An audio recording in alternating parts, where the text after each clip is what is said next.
Hello everyone, I hope you all are well and safe at your home. Today we are going to continue our topic land use pattern in India. तो हमने उसमें देखा था कि India में जो land use है उसको दो फैक्टर अफेक्ट करते हैं. एक हमने बात की थी फिजिकल फैक्टर्स की और दूसरा था ह्यूमन फैक्टर्स. तो फिजिकल फैक्टर्स में हमने जैसे देखा था क्लाइमेट, सॉइल टाइप्स, है ना. वैसे ह्यूमन फैक्टर्स में हमने देखा था पॉपुलेशन डेंसिटी वगैरह. आज जो हम बात करने वाले हैं, जो लैंड यूटिलाइजेशन हमने पढ़ा था, तो ये लैंड यूटिलाइजेशन में हमने देखा था कि टोटल 5 कैटेगरीज हैं जिसके बेसिस पे हम लैंड को यूटिलाइज करते हैं. तो इसी कंटेस्ट में हम इंडिया को देखेंगे कि जैसे फॉरेस्ट है, तो फॉरेस्ट के फॉर्म में इंडिया में किस तरह से लैंड यूज हो रहा है, कितना रिक्वायरमेंट है और कितना हम कर पाए. तो थोड़ा फैक्ट लेके, थोड़ा डेटा लेके हम इंडिया के कंटेस्ट में इन्हीं कैटेगरीज पे समझेंगे कि इंडिया में इस कैटेगरी में अगर लैंड को देखें कि यूज हो रहा है तो क्या डेटा है उसका. ठीक है, तो एक दो फैक्टर हमने वो पढ़े थे जो मेजर थे. अब हम ये जो लैंड यूटिलाइजेशन पैटर्न है इसके बेसिस पे इंडिया को एनालाइज करेंगे कि इंडिया में फॉरेस्ट कितना है, कितनी रिक्वायरमेंट है ना, क्या चैलेंजेस हैं, क्या सॉल्यूशंस है. तो इस तरह से तो पहला है फॉरेस्ट. तो पहले समझ लेते हैं फॉरेस्ट है क्या. Forest is that area which the government has identified and demarcated for forest growth. इसका मतलब ये है कि फॉरेस्ट ऐसे एरिया को बोलते हैं जिसको गवर्नमेंट ने आइडेंटिफाई किया है. गवर्नमेंट ने जिसको आइडेंटिफाई किया है और उसको डीमार्केट किया. डीमार्केट करने का मतलब लिमिट करना. जैसे बोल दिया गवर्नमेंट ने कि ये पर्टिकुलर एरिया है, ये फॉरेस्ट है, इसका मतलब इस पर्टिकुलर एरिया को फॉरेस्ट के लिए रिजर्व कर दिया गया है. अब इस पे यहाँ पे कोई और एक्टिविटी नहीं हो सकती. So the area which the government had identified and demarcated for forest growth. तो इस एरिया में केवल और केवल फॉरेस्ट रहेंगे, उसको रिजर्व कर दिया जाएगा. तो ये तो हो गई फॉरेस्ट की बात. अब फॉरेस्ट एरिया इंडिया में कितना है. इंडिया में 23% फॉरेस्ट एरिया है. रिक्वायर्ड कितना है 33%. तो इंडिया में 23% लैंड पे फॉरेस्ट है, जबकि ये होना कितना चाहिए 33%. अब इस 23% को 33% ले जाने के लिए हमें क्या करना है. So we need massive tree plantation.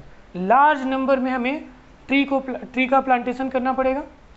And दूसरा restrictions on the reckless felling of the trees. बिना सोचे समझे जो पेड़ों की कटाई हो रही है उसको हमें स्ट्रिक्टली रोकना होगा.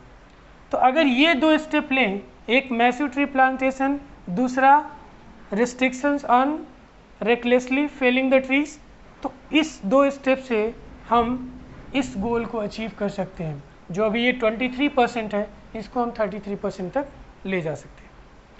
तो ये हो गया आपका फॉरेस्ट. और मैक्सिमम अगर हम देखें कि फॉरेस्ट एरिया जो है इंडिया में है कहाँ, तो आप देखोगे कि मैक्सिमम जो डेंसिटी है फॉरेस्ट की वो मिलेगी आपको हिली एरियाज़ में, माउंटेनस रीजन में, या फिर ऐसे एरियाज जो बहुत ही अलग हैं, डाइसेक्टेड एरियाज. तो मैक्सिमम जो कंसंट्रेशन है फॉरेस्ट का वो हिली माउंटेनस एरियाज़ में है. ये हमारे डेटाज हैं कि ये हमारा डेटा है कि 23% हमारे पास अभी जो फॉरेस्ट है इसको 33% ले जाने के लिए हमें ये दो स्टेप लेने हैं. तो ये हो गया फॉरेस्ट जो पहला था. अब दूसरे की बात कर लेते हैं.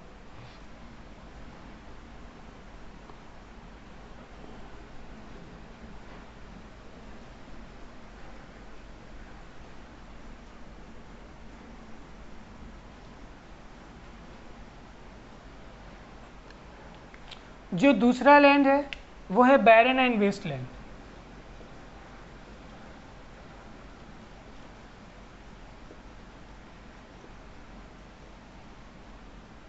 ठीक, सो ये देख लेते हैं. अब देखो ये land not available for cultivation.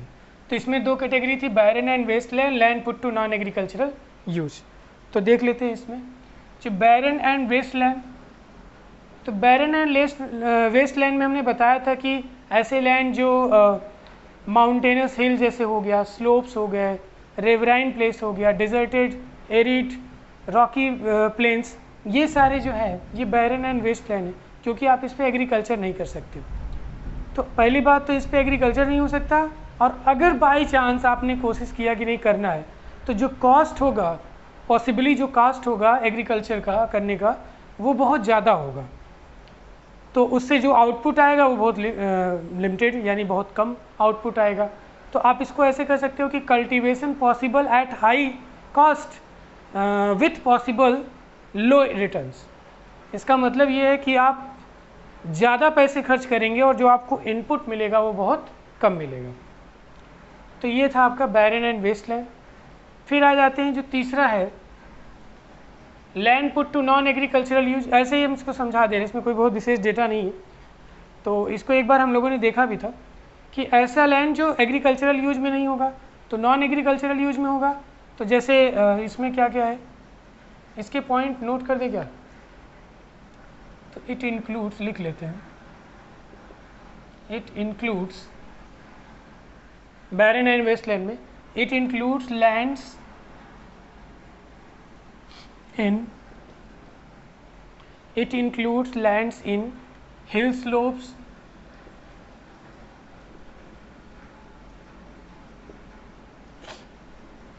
ravines, desert,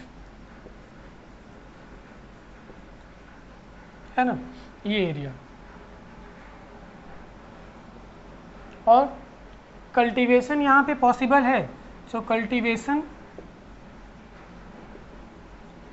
possible at high input cost, at high input cost with possible low return, with possible low return. तो इसका मतलब हाई इनपुट कॉस्ट, ज़्यादा पैसे आपको लगाने होंगे एग्रीकल्चर करने के लिए, लेकिन जो इनपुट होगा वो लो होगा, तो कोई मतलब नहीं है। तो ये हो गया दूसरा। तीसरे की बात करते हैं।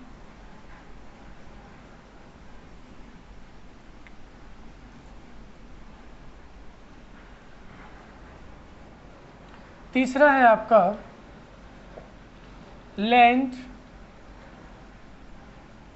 Put to non agricultural use, non agricultural use.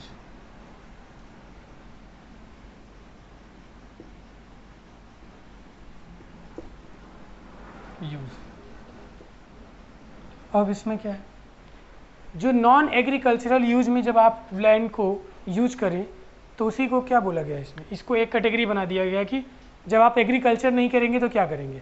तो इसमें क्या क्या चीज़ें हैं, तो इसमें है जैसे कि आप गांव है, गांव में जो घर बने हुए हैं, तो जो विलेज पूरा एरिया जहाँ पे लोग रह रहे हैं वो क्या है, नॉन एग्रीकल्चरल यूज में यूज हो रहा है। जब कल्टीवेशन आप नहीं कर रहे हैं रोड बनाने, घर बनाने में, तो वो एरिया, टाउन, पूरा शहर जो बसा होता है जिस पीस ऑफ लैंड पे, वो भी नॉन एग्रीकल्चरल एक्टिविटीज़ में आ जाता है। रोड बनाए होंगे, घर बनाएंगे, है ना।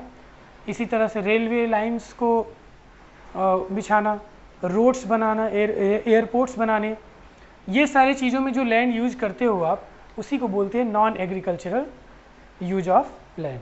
तो यहाँ भी बोला गया land put to non agricultural use. तो इसमें क्या क्या चीज़ें हैं इसको देख लीजिए। It includes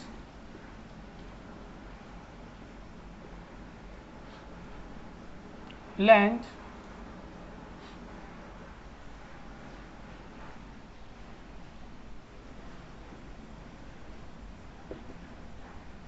land occupied by villages, towns यानी गांव, शहर, रोड्स, रेलवेज, सेटलमेंट्स या बिल्डिंग आप बोल सकते हो,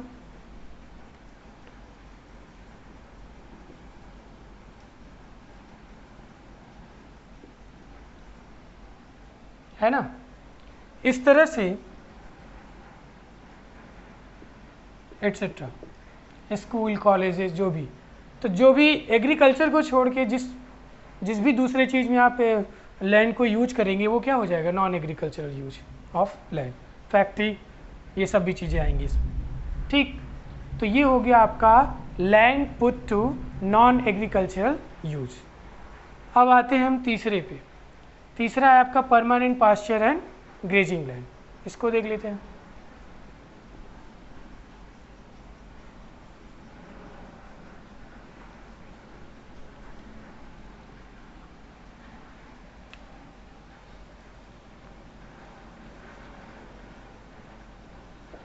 अब हम यहाँ पे कैटेगराइज किए हैं, बट हम यहाँ पे एक सीरियल नंबर में लेके चल रहे हैं। तो अगर 1 2 2 3 तो ये 4 हो गया ना, तो इस तरह से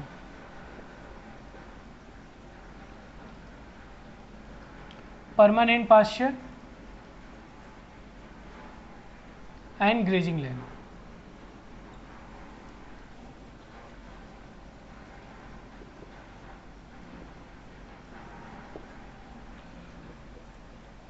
permanent pasture and grazing land, अब ये क्या है, तो देखो जितना भी लैंड है लगभग 11 मिलियन हेक्टेयर्स जो है लैंड, वो डिवोट किया गया है किसके लिए, परमानेंट पास्चर के लिए। कितना, 11 million lands devoted to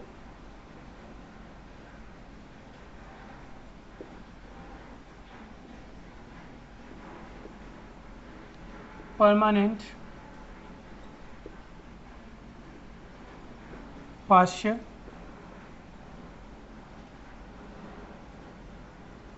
and other grazing lands।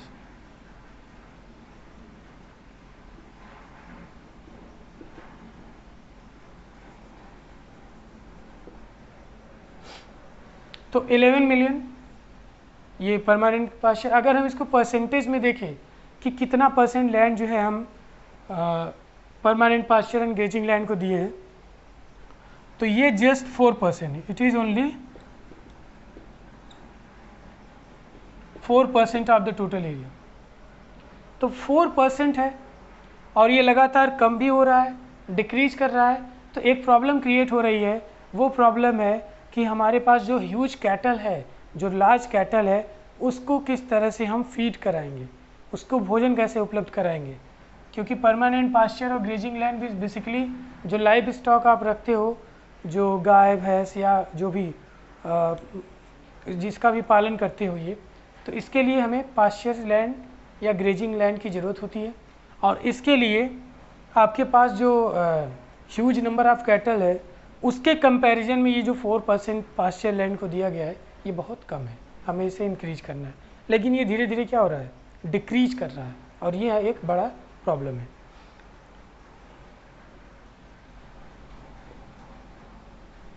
So problem to feed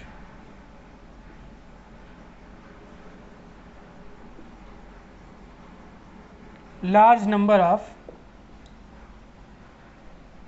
cattle, ठीक है। तो लार्ज नंबर ऑफ कैटल को कैसे खिलाएंगे, ये एक बड़ी प्रॉब्लम है हमारे साथ। तो आई थिंक ये आपको ये क्लियर हो गया होगा। अब आते हैं जो है land under miscellaneous tree crops groups. तो land under miscellaneous tree crops group का मतलब क्या है कि जो छोटे मोटे पेड़ पौधे जो ग्रो कर जाते हैं ऑटोमेटिक नेचुरली, तो उस, और जैसे फ्रूट्स वगैरह के लिए जो लैंड छोड़ दिए जाते हैं, वो लैंड जो है आपका आता है इसमें land under miscellaneous tree crops groups, ठीक है। तो ये हो गया आपका। अब इसमें फ्रूट्स वगैरह के बारे में कोई विशेष डेटा इसमें है नहीं। फिर है करेंट फॉलो लैंड। ये आप जानते हो, करेंट फॉलो लैंड का मतलब कि 1 साल तक जो लैंड छोड़ दिया गया, 1 साल या उससे कम के लिए, उसे करेंट फॉलो बोलते हैं। Other than current follow 1 to 5 years तक अगर जो है लैंड को आप छोड़ देते हो। नेट सोन एरिया में थोड़ा सा डेटा है, इसी को हम देख लेते हैं। तो इंडिया में लगभग 54%,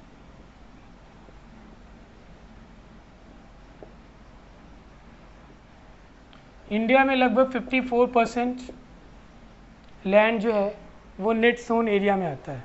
कितना, 54%। और ये स्टेट टू स्टेट वेरी भी करता है।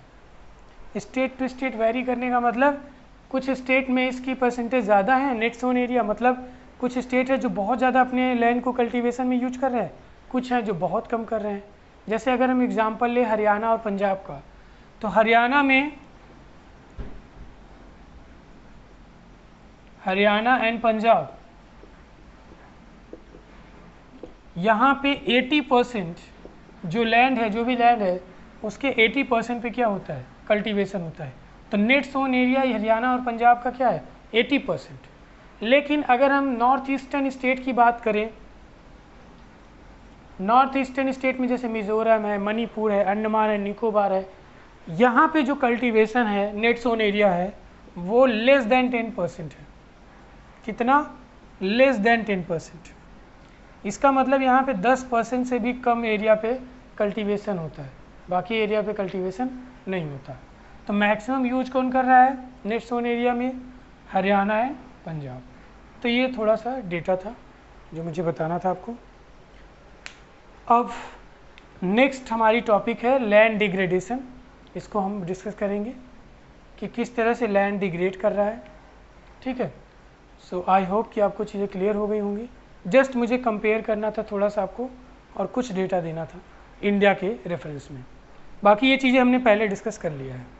सो आई होप कि आपको चीज़ें क्लियर हो गई होंगी। Thank you for watching.